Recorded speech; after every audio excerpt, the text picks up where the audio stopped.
Tercer bloque, aquí en Bajo la Lupa de Gallo por ANUR TV, estamos con el excelente analista internacional Pablo Joffre Leal, discurriendo no solo ahora sobre el Líbano, sino sobre toda la región, porque está todo conectado. Como decía el célebre Pancho Ibáñez, todo tiene que ver con todo. Volvemos nuevamente al tema principal, que es el Líbano. Ya sabemos cuál es el objetivo de Arabia Saudita, ordenado ya sea por Estados Unidos, por intereses de Israel y todo eso. ¿Con qué se pueden encontrar en caso de querer iniciar una acción bélica? Yo creo que lo frena el poderío que ha mostrado el eje de la resistencia. Tiempo atrás, y permíteme ser autorreferente en eso, escribí un artículo que mencionaba cómo el eje de la resistencia había logrado ya establecer una amplia faja de territorio que va desde las fronteras con Irán hasta Siria, hasta el mar Mediterráneo. Claro. Y si tomamos a Hezbollah, toda la zona del Líbano, lo que implica también el tener al eje de la resistencia en la frontera de la Palestina histórica. Totalmente. Y eso aterroriza a Israel. Lo aterroriza. Aparte como una reivindicación de siempre, ¿no? No solamente por los palestinos, sino que el ingrediente principal acá se llama Al-Quds, un reclamo islámico. Recordemos que, y en eso podemos mencionar al imán Jomeini, una de las primeras medidas que tomó el imán Jomeini el año 1979, cuando triunfa la revolución islámica en Irán, fue declarar el Día Mundial de Al-Quds. El último viernes de Ramadán.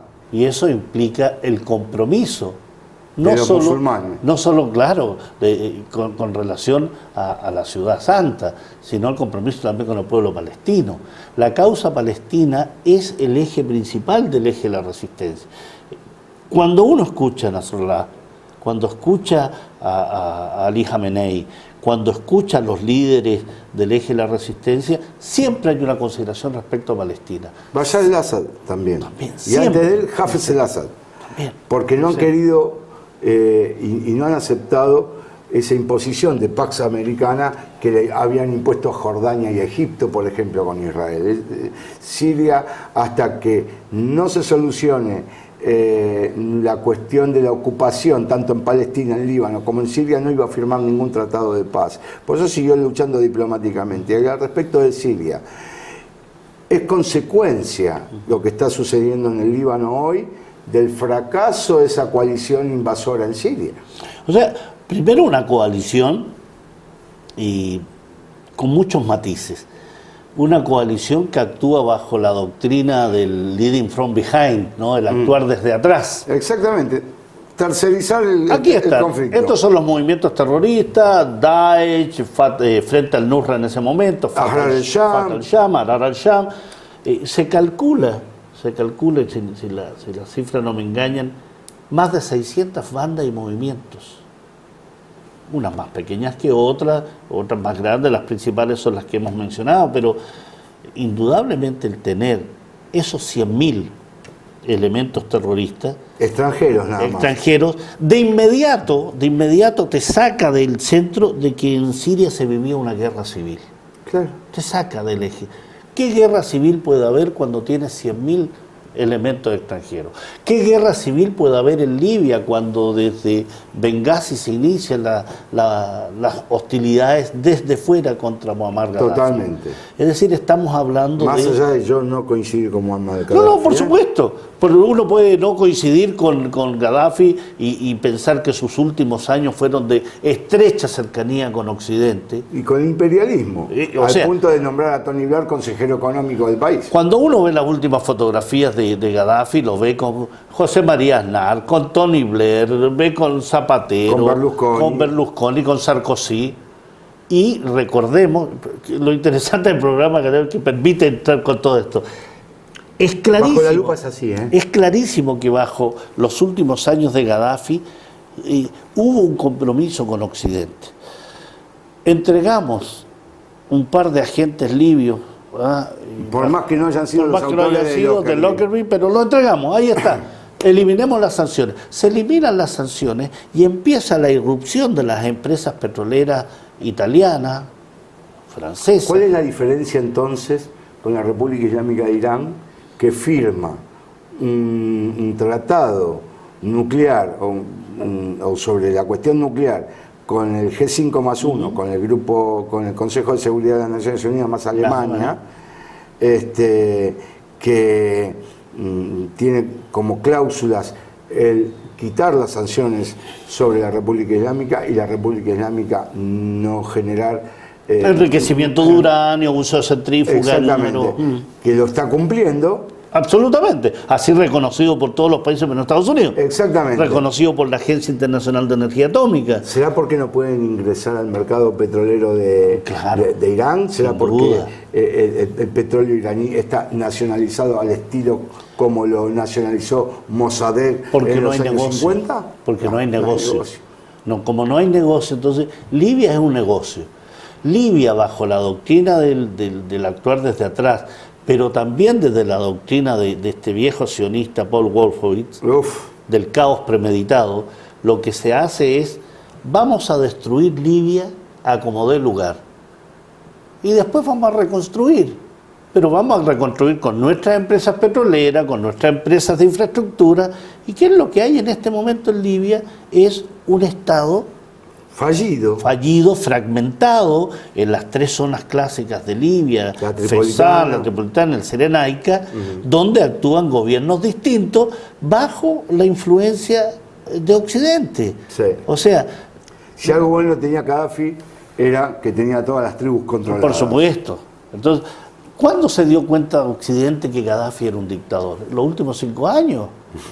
O sea, estuvo 42 años en el poder y se dieron cuenta al final de que Libia necesitaba democracia, la democracia representativa. Igual que Egipto. Hosni Mubarak, 30 años en el poder, o Ben Ali en Túnez.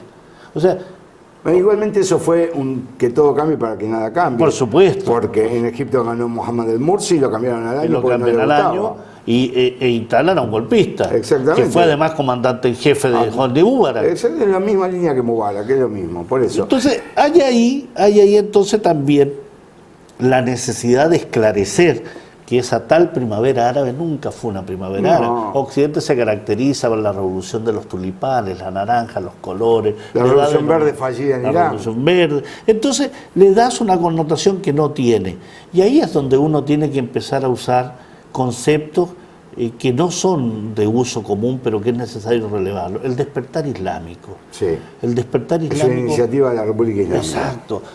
Surge a partir del triunfo de la Revolución Islámica, que permite a los países islámicos despertar en soberanía, retomar en dignidad, volver a sus raíces, retomar esa identidad que tú mencionas. Y eso entra en contradicción con los poderes hegemónicos. Bien, hay otra cosa que es contradictoria, no al menos con respecto a las políticas entre los países hegemónicos y el eje de la resistencia o los países que se pretenden libres e independientes.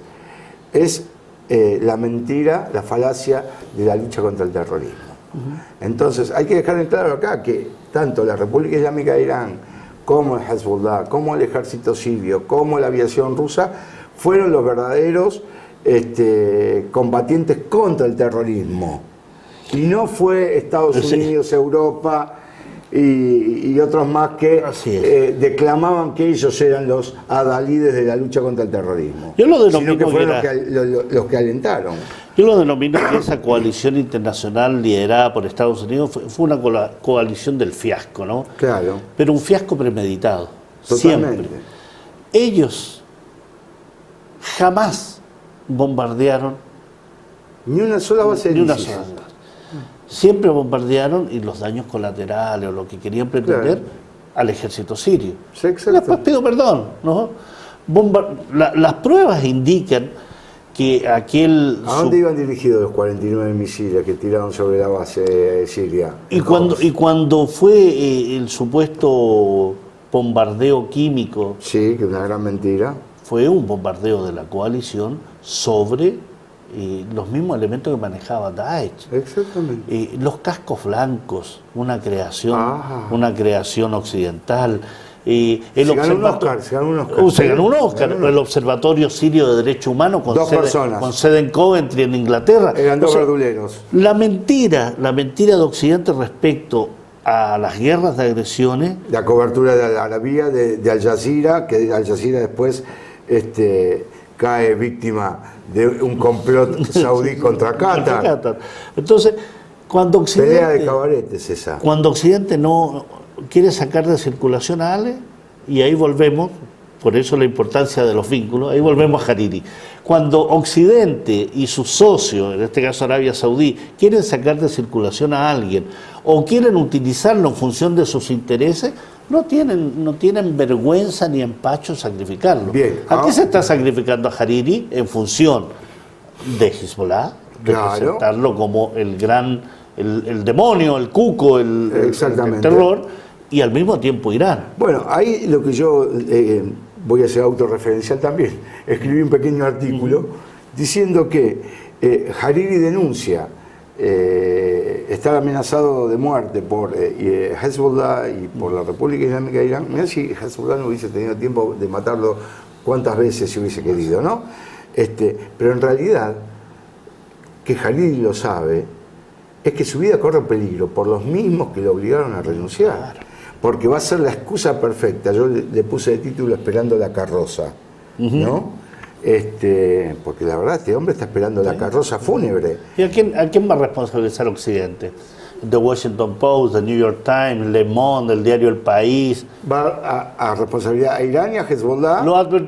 Se lo advirtió. Claro. Ajá. Y ahora vamos a intervenir con nuestras fuerzas conjuntas. Vamos a sancionar al Líbano. Exactamente. Vamos a exigirle que ese gobierno termine. Exactamente. Va que se desarme Hezbollah, que ingrese Israel. Es una estrategia tan conocida. Es de manual. Tan usada, es de manual, exactamente. ¿Y qué pasa con nuestras sociedades? Que no despiertan frente a eso. ¿Qué pasa? Por eso medios como Al-Nur TV, como Hispan TV, como Telesur o cualquiera que dan luces sobre aquello que sucede. Hay un problema con la gente, hay un problema que es global con las sociedades. Yo no entendía mucho debate político acá en la República Argentina sobre las medidas que ha tomado el gobierno de Cambiemos desde que asumió hasta la actualidad, y la gente apoyando en las votaciones, en las elecciones, siguiendo apoyando más allá de las barbaridades que ha hecho este gobierno.